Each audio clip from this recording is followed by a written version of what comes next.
Luke, a street vendor, made a living selling cheap snacks. He struggled with all his might every day. One day, he saw Dylan, a wealthy entrepreneur dressed in fine clothes, walk out of an upscale cafe, holding a cup of premium coffee in his hand. He then prayed to God, "This is unfair.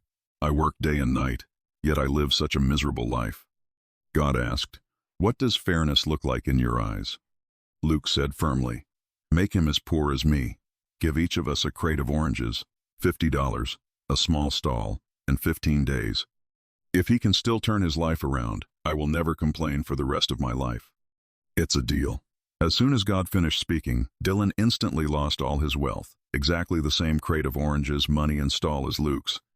On the first day, Luke dumped the oranges haphazardly on his stall and shouted at the top of his lungs as hard as he could, "Oranges, $1 each." He sold 10 oranges and earned $10. He closed his stall early and went to the nearest diner to buy a hot hamburger and a glass of iced soda. It was his first decent meal in weeks. "That's enough for today," he thought as he ate. "I'll work harder on the rest tomorrow." Dylan, however, first wiped every orange until it was shiny and bright, then sorted them by size, small ones for $1 each, large ones for $2 each. He cut a few slices to make samples and handed them to passers-by politely. By noon, all 30 oranges were sold out, and he earned $45. He didn't spend a single cent and saved all of it. Early the next morning, Luke found half of his crate of oranges rotten and had to throw them away with tears in his eyes. Dylan, on the other hand, used the $45 to buy 2 more crates of fresh oranges, made orange cups that sold for $3 each, and even reached a cooperation with the convenience store next door to let them sell his products on consignment. He hired a student to man the stall while he went to find better quality sources of oranges.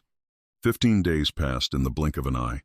Luke only had $8 left in his pocket, and his stall was empty and covered in dust. Dylan, however, had built a stable supply chain, had 3 part-time helpers, signed monthly supply contracts with 3 stores, earned $1,200, and was preparing to open a fresh juice stand. Luke stared at all this in silence. God spoke, "Luke, you saw the oranges as a tool to exchange for a meal, while Dylan saw them as seeds to nurture value.